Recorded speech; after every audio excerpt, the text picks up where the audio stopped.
Mengingat harga kebutuhan pokok semakin hari semakin meningkat, kalau kita hanya berpangku tangan tentu perekonomian kita akan gini-gini aja. Nah, di sini saya ingin berbagi yang menurut saya sangat bermanfaat sekali untuk teman-teman ya. Jadi di tengah-tengah sulitnya ekonomi, bagaimana cara kita memanfaatkan waktu luang kita dengan bercocok tanam. Jadi kita menanam tanpa modal sama sekali alias 0%. Modalnya hanya niat dan kemauan, serta perawatan yang tekun. Nah, barangkali ini bisa menjadi sebuah terobosan untuk teman-teman ya. Kita bisa berbudidaya dengan menanam ubi jalar. Ubi jalar ini modal betul-betul 0%. Jadi kalau kalian nggak ada kebun, nggak ada ladang, nggak ada sawah ya, kalian bisa menanamnya juga di dalam karung ataupun di dalam ember-ember bekas. Dan asalkan media tanamnya ini memadai, seperti kalian menggunakan karung yang berukuran sedang hingga yang berukuran besar, maka ubi jalar juga akan menghasilkan umbinya yang super lebat, juga tidak kalah dengan mereka-mereka yang menanam di hamparan luas. Nah, masalah bibitnya kalian juga bisa meminta sama teman ataupun tetangga ya, karena kalau habis panen kayak gini biasanya kan batangnya suka dibuangin. Nah, saya akan memberikan tutorialnya dari awal sekali, sekaligus saya juga ingin memberikan sebuah terobosan. Jadi menanam kita juga hanya dengan modal 0% ataupun tanpa modal kita dapat menanam singkong ya, ataupun menanam ubi kayu ini teman-teman. Ini lihat, sampai ubinya ini betul-betul udah terlalu tua ya, nggak saya petik karena hanya untuk bertujuan berbagi tutorial. Jadi saya awali dulu dari singkong. Jadi teman-teman harus paham ya, jadi singkong ini memunculkan umbinya yang paling banyak ini adalah di bagian pangkal bawah. Jadi kalian harus memperhitungkan ketika memotong bibitnya di bagian bawah ini, hendaknya kulitnya agar tidak sampai rusak. Dengan bercocok tanam ubi dan singkong, kita bisa memetik daunnya juga. Dan umumnya masa panen untuk singkong ini dari usia 4 hingga 6 bulan. Kalau sampai 7 hingga 9 bulan, itu juga boleh ya, tapi kalau kelewat dari 9 bulan, sebaiknya jangan. Karena nanti dapat mengakibatkan, singkongnya ini menjadi keropos menua seperti ini dan kemudian nanti akan membusuk. Nah, teman-teman, saya anjurkan kalau menanam singkong hendaknya jangan terlalu dalam. Jadi dangkal saja, teman-teman dapat melakukannya dari 1, 2, 3 bekas pelepah ini hingga maksimal 4 pelepah saja yang dipendam di dalam tanah. Karena nanti kalau terlalu dalam, umbinya ini nanti malah munculnya hanya sedikit, sudah gitu pada kerdil. Bibitnya juga sangat mudah didapatkan, teman-teman bisa minta sama kawannya ya, yang menanam singkong atau mungkin punya tetangga atau siapapun kalian minta bibitnya pasti dikasih ya. Jadi betul-betul ini tidak membutuhkan modal sama sekali. Bahkan yang harus diperhatikan adalah malahan kadar airnya ini, sebaiknya jangan terlalu berlebihan ya. Jadi untuk airnya maksud saya ini justru malah tidak boros gitu. Kalau dibanding dengan sayur mayur lainnya, singkong ini tidak membutuhkan penyiraman jika dia sudah tumbuh di usia 1 bulan. Jadi di bawah 1 bulan ini sebaiknya kalau memang tanahnya kering, lakukan penyiraman supaya nanti dia akan cepat tumbuh tunasnya. Dalam pengelolaan tanah, kedalaman yang ideal untuk menanam singkong ataupun ubi kayu ya, orang nyebutnya ini kalau orang Sumatera ubi kayu katanya. Kedalamannya ini dari 50 hingga 60 cm supaya nanti akarnya ini bisa leluasa dia tumbuh di mana saja. Karena nanti lebatnya akar ini yang akan update menjadi umbi singkongnya.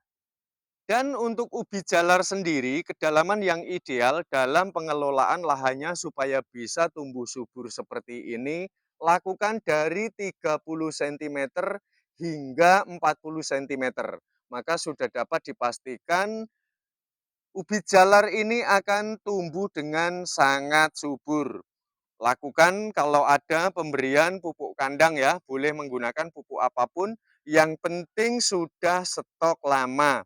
Karena saya ini hanya bermain organik saja, jadi teman-teman yang memang ingin edukasi seputaran tentang tanaman organik tanpa pupuk dan obat kimia sama sekali, kalian sudah mensubscribe di channel yang tepat.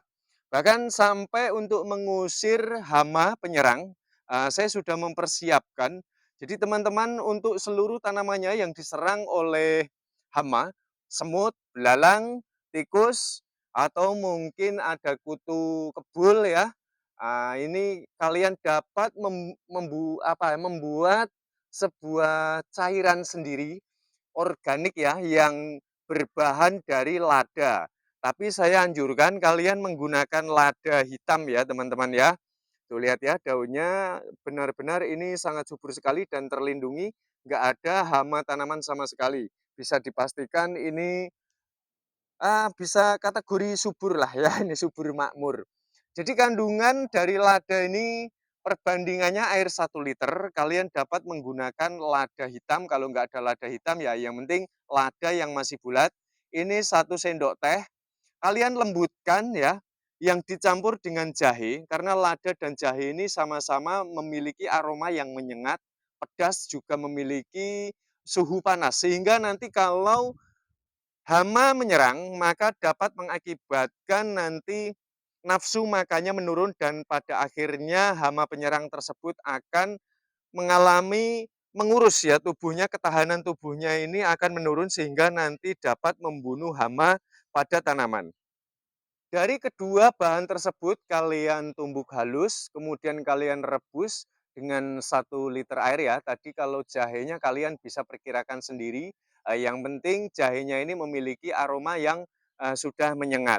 Sampai airnya mendidih, kemudian kalian saring dan kalian semprotkan dari daun, bahkan kalau tanaman kalian ini seperti kacang panjang kayak gitu ya, pare, gambas, itu bisa kalian semprotkan juga pada bunga dan buahnya. Bahkan ini bisa juga kalian menyemprotkan pada sekitar areal akar. Dari kedua bahan tersebut ini dapat juga menjadi insektisida yang dapat kalian semprotkan di tanah. Jadi nanti untuk menangkal seluruh hama yang akan menyerang pada tanaman kalian. Dan untuk insektisida, kalian sebaiknya tambahkan daun pandan ya. Kalian tambahkan daun pandan secukupnya, yang penting nanti ketika proses perebusan, aroma pandan ini wanginya sudah menyengat, dan kalian tambahkan dengan 1 siung bawang putih. Dari keempat bahan tersebut, jika kalian semprotkan pada sekitar akar ataupun media tanam kalian, ini dapat menjadi insektisida yang dapat menangkal untuk seluruh hama pada tanaman. Pestisida dan insektisida berbahan organik ini tidak menyakiti tanaman. Bahkan ini sangat menyehatkan ketika nanti bila kalian menyemprotkan ya, terus kemudian cairannya itu jatuh ke bawah, maka nanti update-nya dia dapat menjadi pupuk organik yang dapat menyuburkan untuk seluruh tanaman. Kemudian ubi jalar ya, kalian kalau mau menanam ubi jalar, saya sarankan kalian cari bibit yang tidak terlalu tua ya, karena nanti akarnya munculnya hanya sedikit kalau terlalu tua. Kalau terlalu muda di bagian pucuk seperti ini, maka dia harus berfokus terlebih dahulu dengan kemunculan akarnya sehingga proses pemanenan ini akan lebih lama. Jadi akan menguntungkan jika kita mendapati bibit yang berukuran sedang, tidak terlalu tua, tidak terlalu muda juga, yang sudah muncul akar-akar putih kecil seperti ini ya, pendek-pendek seperti ini akan sangat baik sekali, cepat untuk panennya, cepat untuk suburnya, sehingga nanti ubi jalar kita ini tidak kelamaan menunggu proses pertumbuhannya. Dan tidak semua orang tahu bahwa daun ubi jalar ini juga bisa dikonsumsi ya. Biasanya hanya orang-orang kampung seperti saya ini yang tahu bahwa daun ubi jalar ini bisa kita masak juga ya. Mau ditumis, mau dijadikan kayak, apa ya, sayur bening, terus kemudian kalian juga bisa kalian kalau mau dibuat urap. Baiklah, teman-teman, saya rasa sampai di sini ya. Tapi catatan terakhir dari saya ini, kalian yang berbudidaya menanam ubi jalar ataupun singkong, sebaiknya tetaplah menjaga tingkat kelembapan, sedari dia di bawah umur 1 bulan. Jadi sampai 1 bulan ini kalian harus betul-betul menjaga tingkat kelembapannya, karena terutama ubi jalar ini tanaman yang kaya akan getah, jadi semua kesuburan ataupun umbinya ini diproduksi oleh getah tersebut. Nah, getah tersebut diproduksi oleh kadar mineral yang ada di sekitar akar ataupun media tanamnya, sehingga maka dari itu kalian wajib memperhatikan supaya nanti hasil panen sesuai dengan yang diinginkan. Baik, kita jumpa pada tutorial bermanfaat selanjutnya. Salam cinta tanaman.